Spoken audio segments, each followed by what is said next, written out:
6:54 with today's top stories. And we're following two big breaking overnight stories.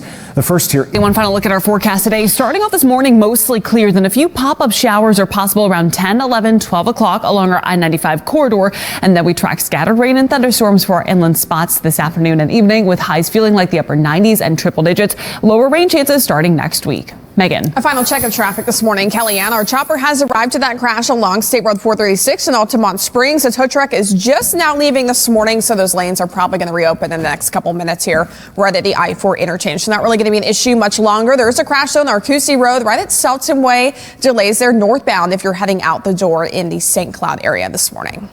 All right, Megan. Breaking. This is a WESH 2 News update. It's been a week of mornings spent waking up in the Lake County Jail for suspended Osceola County Sheriff Marcos Lopez. And Bond Watch continues. I'm Sanika Dange. And in the meantime, WESH 2 has uncovered records showing that deputies responded to the Eclipse Social Club in Kissimmee. That is the operation at the heart of this investigation. 50 times in the past 3 years. One raid led to Lopez's arrest. Investigators say Lopez and 4 other co-defendants used that site to operate an illegal casino. Lopez using his power to protect the club. All right, let's get a check on your traffic conditions on this Friday morning. How's the commute shaping up here, Megan? Not bad right now, Sanika. I feel like the roads are always a little bit quieter Friday morning just because a lot of people do get to work from home. And, of course, we're out of school for the summer. So no issues right now traveling along the beach line. This is a live look at Narcoossee. So at the Narcoossee exit. So if you're traveling to Orlando International Airport this morning, no issues getting there. Kellianne, how's the forecast looking heading into our weekend? Starting off with a lot of sunshine, but our clouds are going to build quick. And then late morning, early afternoon, a few isolated showers develop off of our east coast sea breeze, with more rainfall pushing inland as we go throughout the day today. I think the best chance for rain will be in our central and western locations, especially this evening when we have the collision of the two sea breezes along the I-75 corridor. Otherwise, today is going to be hot with high temperatures and feeling like the upper 90s and triple digits. And looking ahead to Father's Day weekend, we have afternoon showers and thunderstorms Saturday and Sunday.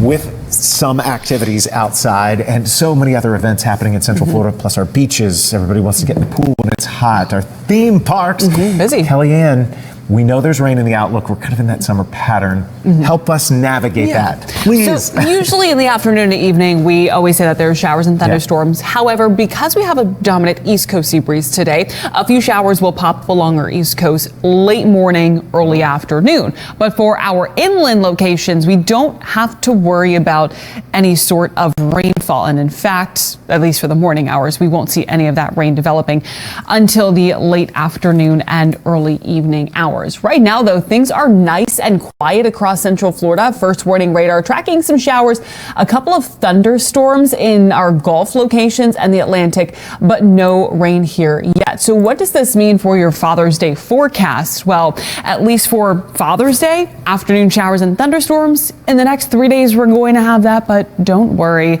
It's not going to be a washout by any means. So let's look at that forecast. The morning starts off nice and dry, but it's going to be warm by midday. If you're planning to grill outside, we're going to be tracking an increase in cloud cover, high temperatures into the mid 90s, quickly rising to the mid 90s, feeling a lot more like the triple digits, which will then lead to afternoon showers and thunderstorms. But again, at least right now, things are nice and quiet.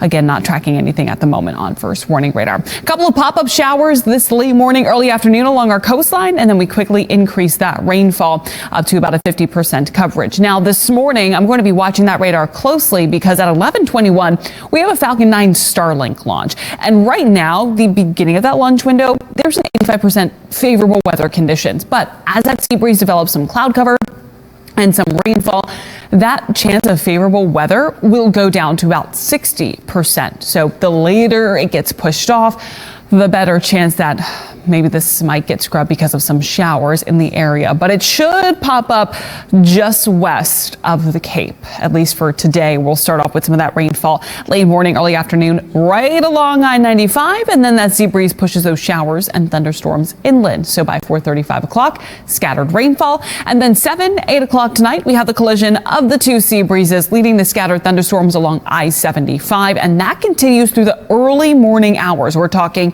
2, 3 o'clock. But by 8 and 9 o'clock tomorrow morning, we are dry. Central Florida's certified most accurate forecast shows rain chances down to 40% on Monday, then Tuesday, Wednesday, and Thursday down to a 30% chance with high temperatures around 94 to 95 degrees.